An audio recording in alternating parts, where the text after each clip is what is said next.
Thank you, everybody, again for coming to Unclean Hands Explain on our Patreon channel.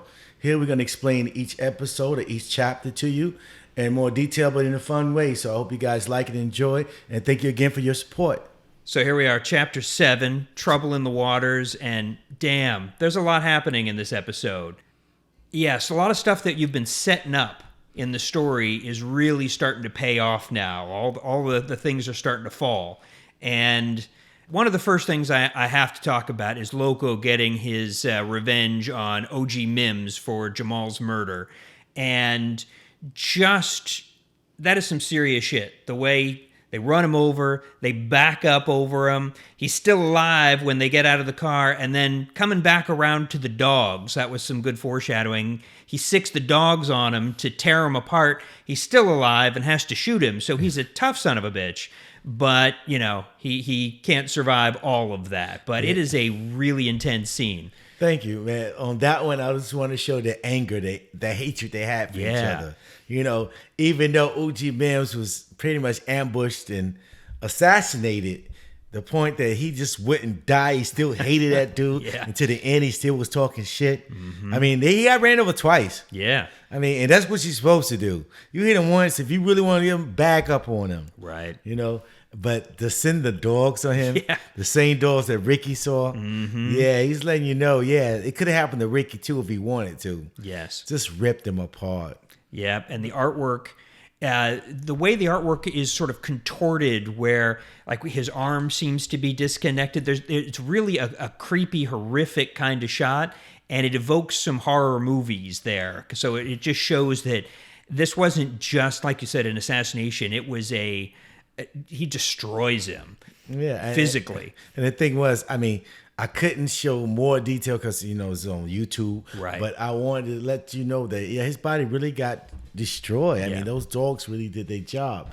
And then to him still not to die, even though he's going to die, he's still going to talk his shit. I hate you anyway to the end. Yep, you know, then, you know, Loco Blue just, you know, finish him off. Yeah.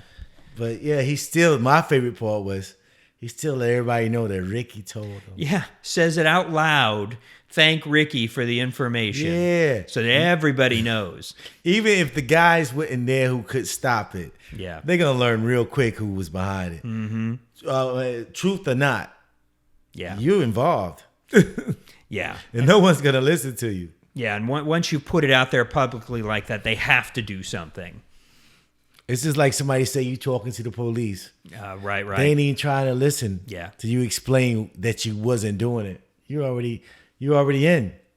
Well, and speaking of the police, when Thomas is talking to the police about it, they're pretty flippant about it. They're like, "We're not trying to solve this crime. This isn't something we're worried about. This is just people, criminals taking care of criminals. Mm-hmm. We're not concerned." Again, as long as it don't happen in the neighborhoods that pay taxpayers like homes and suburbs and all that, why would they care? Right. It'll take care of itself. They always does. Yeah. Why would they waste manpower and time? Give enough time, they'll kill each other. Mm-hmm. And that's exactly what I'm trying to show people. Right. That, you know, in the end, they really don't care. Yeah. Unless you're affecting their bottom line, their pay, why would they care? Yeah. And then you bring in another connection that this police officer, like a bunch of police officers, work in their off-duty time, work at the funeral home. Mm-hmm. So I feel like there's going to be some connect back there again, having to do with that. Everything we know is going on at the funeral home, too. Yeah, but if you notice, most cops, they don't make a lot of money, like 65, 70,000, maybe 80. That's not no money. So a lot work other jobs. So a lot of work other jobs. They do security. Yeah. Funeral home is a nice thing. All you do is driving. You know, everybody follow your petition, follow you. You escorting. Right. But still, they do side jobs. And most of the side jobs they do, it got some illegal activities. Yeah. If they work at a club, security, they see all the drugs going on in there. They're not saying nothing.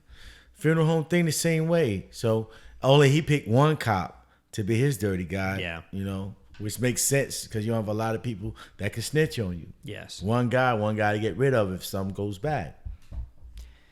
Now, what this moment with OG Mims really made clear to me in listening to this was that nobody's off limits. Like, I thought he was going to be a major player throughout this story, and suddenly he's gone. And that really, like, shocked me a bit, but it made me realize, like, okay, we're not playing a long game story with some of these characters. Like, anybody is fair game, so we just don't know who's going to be buying it next. And that's why I write trilogies. Yeah. So I don't want you to think, and most people don't get it, that they think this is the main character.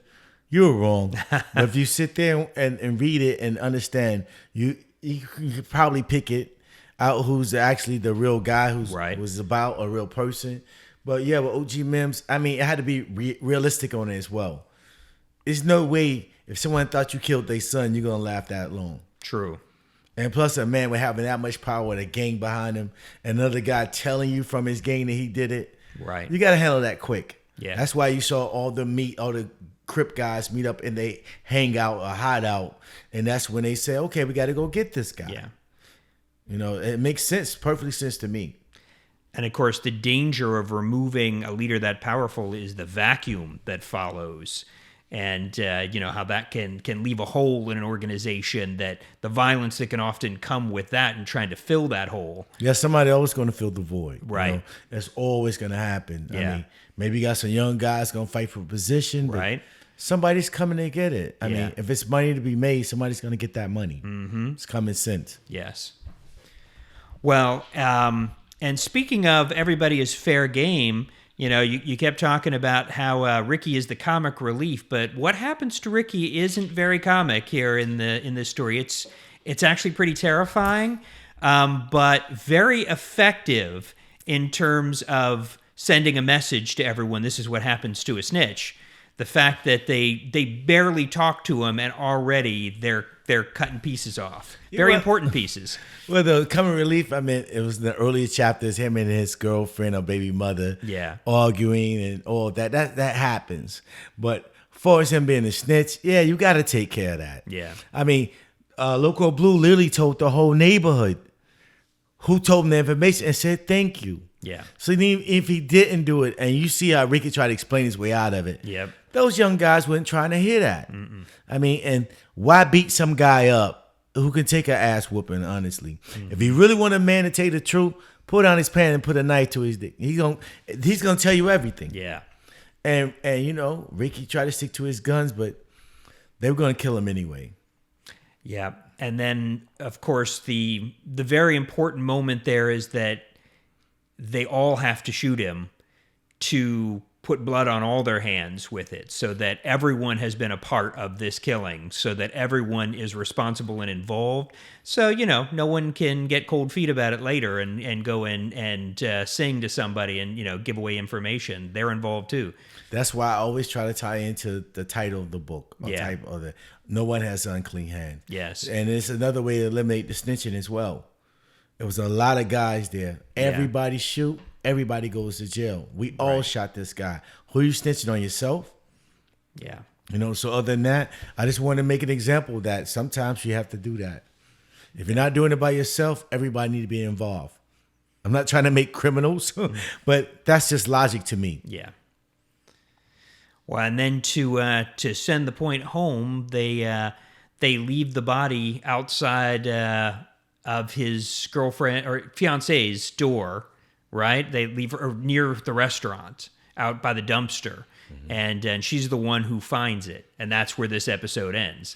And that's how I try to tie into, again, the emotion part of it. Mm-hmm. That, okay, she knew that he was fucking up. Yeah. And wasn't the brightest. But to find him mutilated like that. Yeah. And to throw it behind our father's restaurant, let them know that, hey, we knew it was your man who snitched. If you do something, if you snitch, we're going to get you too. It's a message more than anything. Yes. Because they get through the body anywhere. Right. They put it in that alley behind that restaurant for a purpose. Mm-hmm. And then later on in the chapters, we'll find what that purpose was. All right. Well, this is a pivotal episode, and there's a hell of a lot that happens here. So this was really, really exciting. And, hey, I'm looking forward to 8. Hey, I can't wait to explain it to you guys. And once again, thank you for all the Patreon supporters, and we're going to continue to give you guys good content. Hope you guys enjoy it, And please like and subscribe on the YouTube channel as well. Thank you, guys.